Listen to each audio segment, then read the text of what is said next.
Orthogonal properties of Legendre polynomial. तो integration -1 to +1 P M x D X 2/2 n + 1 del mn for m equals to n। और ये zero आता है जब m not equals to n होता है। Same integration. Okay. तो पहले तो मैं आपके पास लेजेंडरी डिफरेंशियल इक्वेशन लिख लेता हूँ। तो लेजेंडरी डिफरेंशियल इक्वेशन आपको पता होगी 1 - x² d² y/ds²। अब y आपके पास क्या होता है? लेजेंडरी पॉलिनोमियल होता है। ठीक है। तो यहाँ पर मैं उसे क्या लिख सकता हूँ? जैसे एक बार पी एम एक्स के लिख लेता हूँ मैं, पी एम एक्स। और नेक्स्ट आपके पास -2x d/dx plus mm+1 P M X is equal to 0। Same यही आपके पास लेजेंडरी डिफरेंशियल इक्वेशन, ये लेजेंडरी डिफरेंशियल इक्वेशन है।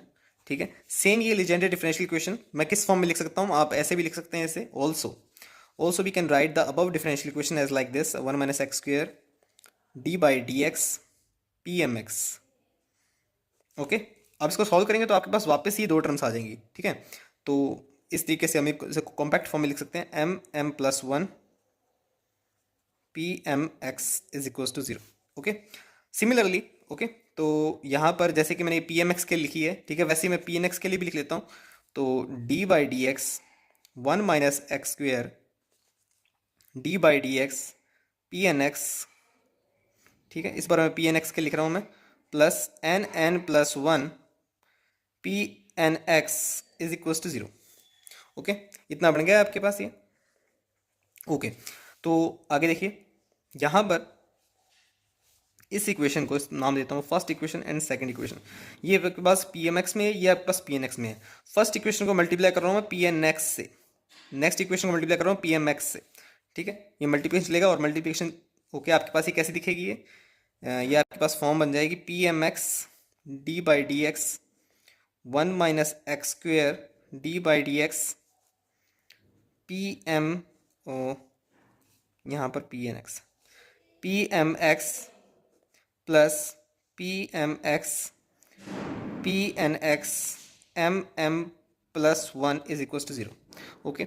नेक्स्ट ऐसे ही मैं पी एम एक्स को मल्टीप्लाई कर देता हूँ P M X d/dx 1 - x² d/dx P N X plus P N X n+1 equals to 0। Okay. आपको समझ में आ गया होगा ये। ठीक है। तो इस इक्वेशन को बना देता हूँ थर्ड और इसको फोर्थ। ओके। नाउ 3 - 4 करता हूँ तो मेरे पास क्या आएगा? 3 - 4 करते हैं। ठीक है। तो पी एन एक्स माइनस होगा ये सारा का सारा इससे d/dx 1 - x² d/dx P M x. Okay. Minus P M X d/dx 1 - x² d/dx P N X. And next आपके पास फिर ये पी एम एक्स और पी एन एक्स तो कॉमन ही आ जाएगा। पी एम एक्स और पी एक्स कॉमन आ गया। mm+1 minus n+1 bracket is equal to 0। Okay. Okay. Next अब इसको सॉल्व करते हैं। देखिए अब इसके अंदर और क्या था, आपने क्वेश्चन में देखा होगा स्टार्टिंग में इसमें इंटीग्रेशन है -1 टू +1। ओके। तो इसमें इंटीग्रेशन आगे -1 टू +1, मैं भी यहाँ पर इंटीग्रेशन कर रहा हूँ -1 से +1 के बीच में। ओके। तो -1 से integrating -1 to +1 the whole above equation. Okay. तो पहली इक्वेशन में आपके पास क्या लगेगा? मल्टीप्लिकेशन रूल लग जाएगा। ठीक है। प्रोडक्ट रूल लग जाएगा।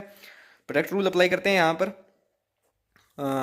तो देखिए इसको छोड़ेंगे, इसको इंटीग्रेशन कर देंगे तो d/dx खत्म हो जाएगा। d/dx खत्म हो जाएगा तो यहाँ पर लिमिट लग जाएगी। ठीक है। ये स्टेप मैं सीधा कर रहा हूँ, ये स्टेप आप ध्यान रखिएगा कैसे किया मैंने। इसको छोड़ दिया, देखो प्रोडक्ट रूल में क्या होता है, इसको छोड़ा और नेक्स्ट का इंटीग्रेशन करेंगे d/dx है, इंटीग्रेशन हो गया।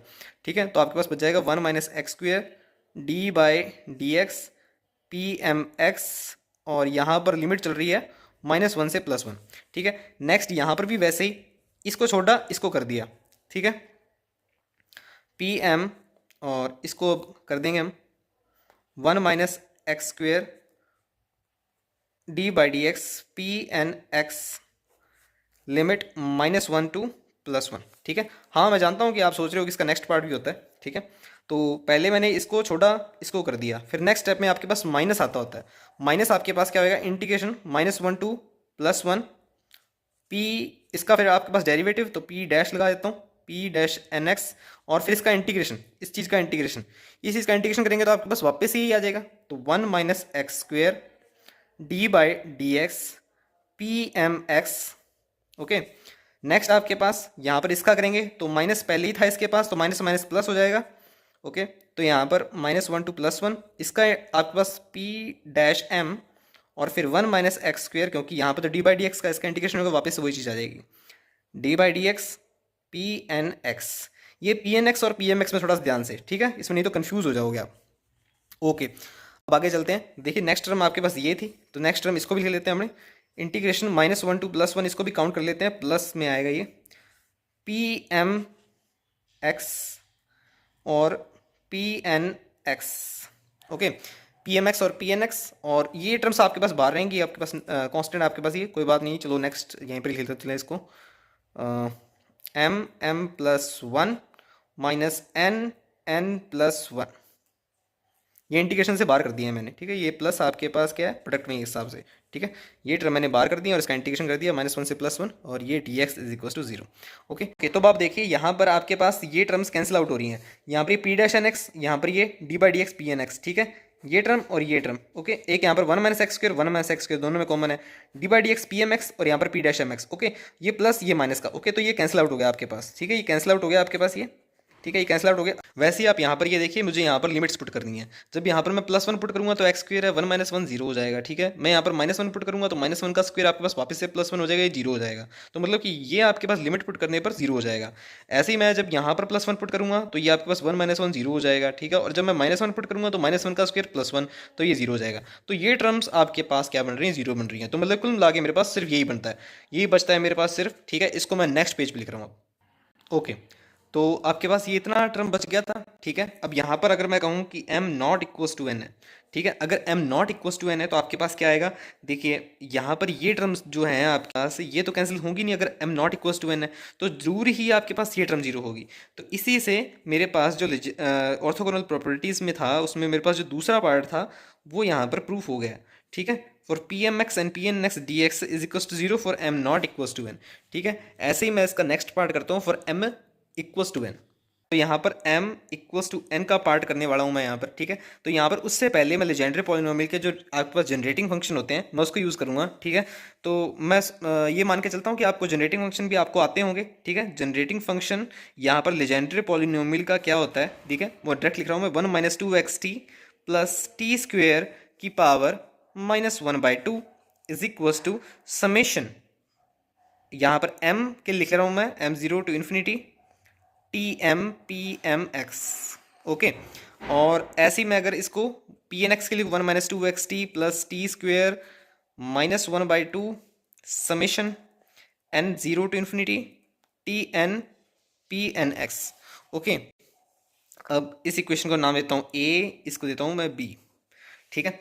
अब integrating from -1 to +1 this equation a and b, इन दोनों को मल्टीप्लाई करके मुझे क्या करना है, इनको इंटीग्रेट करना है। देखिए जब ये वाला हिस्सा आप जब इंटीग्रेट होगा तो आपके पास ये क्या बन जाएगा, -1 की पावर हाफ, -1/2 -1/2, तो -1 बन जाएगा ये, ठीक है। तो और यहाँ पर आपके पास क्या बनेगा, ये समेशन -1 टू +1, इन दोनों का प्रोडक्ट, ठीक है, summation m0 to infinity summation n0 to infinity and t M P M x, okay, dx। Okay, और इस साइड आपके पास क्या आ जाएगा, इस साइड तो आपके पास पावर -1 हो जाएगी। तो -1 to +1 1 minus 2xt plus T square -1। Okay, तो इसे हमें सॉल्व करना है अब। तो देखिए यहाँ पर मैं क्या करता हूँ, यहाँ पर आप कर लीजिए dx, ठीक है। यहाँ पर इसको मैं लेट करता हूँ इस चीज़ को सॉल्व करने के लिए। तो 1 minus 2xt plus T square को मैं लेट कर देता हूँ y, ठीक है। Integrate differentiating both side -2t dx, ठीक है, is equals to dy। Okay, यहाँ पे t कांस्टेंट है, ठीक है। तो dx is equals to dy over 2t minus का, ठीक है, इतना आ गया आपके पास। इस चीज़ को यहाँ पर सब्स्टिट्यूट कर दीजिए। तो 1 minus 2xt plus T square को मैंने क्या लेट किया था, y लेट किया था। तो y इनवर्स dx की वैल्यू आपके पास -dy ओवर 2t, और 2t तो हमारे पास क्या है, t हमारे पास कांस्टेंट है, ठीक है। यहाँ पर लिमिट क्या बनेगी, देखिए यहाँ पर था -1, तो -1 यहाँ पर पुट हो जाएगा तो आपके पास क्या बन जाएगा, ये 1 minus two T plus T square, मतलब कुल मिला के आपके पास ये बन जाएगा, -1 पुट करना है ना, तो 1 plus two T plus T square, तो आपके पास ये बन गया 1 प्लस टी का होल स्क्वेयर। और वैसे ही यहाँ पर बन जाएगा आपके पास 1 माइनस टी का होल स्क्वेयर। ठीक है, इसको आप कैसे लिख सकते हो, 1 माइनस टी का होल स्क्वेयर, टी माइनस 1 का होल स्क्वेयर, तो इसका इतना कोई प्रॉब्लम नहीं है। ओके, तो इसको आपको सॉल्व करना है, ये इतना बन गया आपके पास। ठीक है, इसको हम सॉल्व करेंगे। ठीक है, तो जब टी टू टी तो आपके पास क्या है, कॉन्स्टेंट ही है, बाहर आ जाएगा आपके पास ये, तो वाई इनवर्स आपके पास कितना आएगा, वाई इनवर्स आपके पास देखिए माइनस और 1/2t आप बाहर ले लें। ठीक है, और 1/y का आपके पास log y, और यहाँ पर लिमिट लगेगी 1 प्लस टी का whole square lower limit, and 1 minus t का होल स्क्वेयर अपर लिमिट। ठीक है, तो आइए अब इसे सॉल्व करते हैं। ठीक है, ओके, तो यहाँ पर जब इसे सब्स्टिट्यूट करेंगे हम, -1/2t ln 1 माइनस टी का whole square over 1 plus t का होल स्क्वेयर। ठीक है, अब log की प्रॉपर्टी आप जानते हैं, अगर उसके ऊपर स्क्वेयर है तो वो आगे आ जाएगी। ठीक है, तो ये आपके पास कितना बन जाएगा, 2 यहाँ पर आ जाएगा, 2 से 2 कैंसिल हो जाएगा, तो मैं ये टर्म नहीं लिख रहा हूँ, तो -1/t। ठीक है, -1/t log 1 minus T minus log 1 plus T, ऐसे लिखा जा सकता है ऐसे। ओके, तो अब इस log को आप खोल दीजिए, log 1 माइनस टी आप कैसे खुलता है आप जानते हैं, तो -1/t, टी यहाँ पर टी में है तो मैं टी में लिखूंगा, T minus T square by 2 minus T cube by 3, ये फर्स्ट टर्म भी आपके पास नेगेटिव में होगी। ठीक है, -t4/4, नेक्स्ट यहाँ पर नेगेटिव, ये आपके पास 1 plus T, log 1 plus x कैसे खुलेगा, x plus minus X square by 2 plus x cube by 3 minus x4/4, तो सेम इसको मैं खोल देता हूँ टी की फॉर्म में, T minus T square by 2 plus T cube by 3 minus t4/4 dash dash. Okay, तो यहाँ पर जब ये साइन अंदर जाएगा तो आपके पास यहाँ पर कैंसिल आउट हो जाएगा, तो ये -t हो जाएगा, यहाँ पर ये -t है तो ये -2t हो जाएगा, -2t, यहाँ पर -t²/2 है, यहाँ पर ये प्लस t²/2 हो जाएगा, तो ये आपके पास ये कैंसिल हो जाएंगे। यहाँ पर आपके पास -t³/3 है, यहाँ पर आपके पास -t³/3 हो जाएगा। ठीक है, तो यहाँ पर हो जाएगा -2t³/3, ये t4/4 है यहाँ पर माइनस का, और यहाँ पर आपके पास ये प्लस का हो जाएगा, तो ये कैंसिल आउट हो जाएंगे, तो मतलब कि ऑड टर्म्स में आपके पास ये बनेगा। मैं नेक्स्ट टर्म भी लिख देता हूँ, -2t5/5 एंड सो ऑन, और ये सब टर्म्स आपके पास नेगेटिव में है, तो बाहर आपके पास टी पड़ा है। ठीक है, तो टी से टी कैंसिल हो जाएंगे, तो आपके पास ये क्या बनेगा, और 2 आपके पास कॉमन आ रहा है। ठीक है, देखिए इसको थोड़ा सा मैं फॉर्म में कन्वर्ट कर देता हूँ, तो माइनस भी कॉमन आ रहा है और बाहर आपके पास पड़ा था, तो आपके पास ये कन्वर्ट हो जाएगा 2t में, 2t। ओके, 2t समेशन की बाद में लिखें, इसको समेशन लिख लेते हैं n0 टू इन्फिनिटी। देखिए कैसा समेशन बन सकता है इसके अंदर, t की पावर 2n+1, t की पावर 2n+1 t। ओके, और नीचे आपके पास आएगा 2n+1। ओके, तो ये आपके पास वापस से ये क्रिएट हो जाएगा। ठीक है, मैंने सिर्फ यहाँ पर -2 कॉमन लिया है बाहर। ठीक है, तो आपके पास ये इतना बन जाएगा। ओके, नाउ अब जो आपके पास जो ये रिजल्ट बना है, ठीक है, ये आपको मैं याद दिला दूं, तो आपके पास ये इस चीज़ का रिजल्ट है, तो अब मैं नेक्स्ट पेज पर इसके इक्वल में ये वाली चीज़ लिखने वाला हूँ मैं। ठीक है, ओके, तो हमारे पास अब ये टर्म बन गई है, यहाँ से आप ये देख सकते हैं कि टी भी यहाँ पर कैंसिल हो सकता है, तो मैं इसको लिख सकता हूँ 2/1। Okay, summation n0 to infinity, और टी यहाँ पर कैंसिल आउट हो जाएगा, टी की power 2n over 2n+1। Okay, और अब जो मेरे पास मुझे प्रूव करना था, for m equals to n, अगर m इक्वल्स टू n होता है तो यहाँ पर क्या आ जाएगा, pmx और pnx, तो ये आपके पास क्या बन जाएगा, pn² बन जाएगा, pn²x।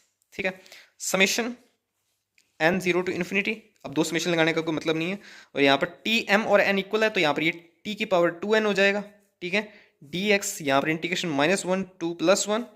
ठीक है, और m इक्वल्स टू n है। ओके, ठीक है, सही है, यहाँ पर भी सही है, 2 summation n0 to infinity t की power 2n over 2n+1। Okay, तो मेरे पास ये क्रिएट हो गया। अब यहाँ पर मुझे t की पावर 2n का कोफिशिएंट इक्वेट कर देना है, t की पावर 2n का coefficient equation equating coefficient of t की पावर 2n। ठीक है, t क्या बन जाएगा, देखिए pn², देखिए समेशन आपके पास -1 टू +1, यहाँ पर pn²x dx is equals to 2 over 2n+1। ठीक है, दोनों साइड हमने समेशन भी इक्वेट कर दिया ना, ठीक है, तो आपके पास ये जो फर्स्ट रिजल्ट था वो भी क्रिएट हो गया for the p M x and P N x, जब आपके पास m इक्वल्स टू n होगा, ठीक है, वही इंटीग्रेशन है आपके पास -1 to +1। ओके, इसको आप वैसे भी लिख सकते हैं, इसको आप इसी फॉर्म में भी लिख सकते हैं, इसको ऐसे लिखना चाहें तो पी एन एक्स और P M x D x -1 से +1 is equal to 2/2n+1 del m n for m equals to n, and for m equals to n del m n is equals to आपके पास 1 होता है, और pn और pm आपके पास pn square x हो जाएगा, तो ये चीज़ वापस से बन जाएगी। ठीक है, तो मैंने आपको ये चीज़ बता दी है।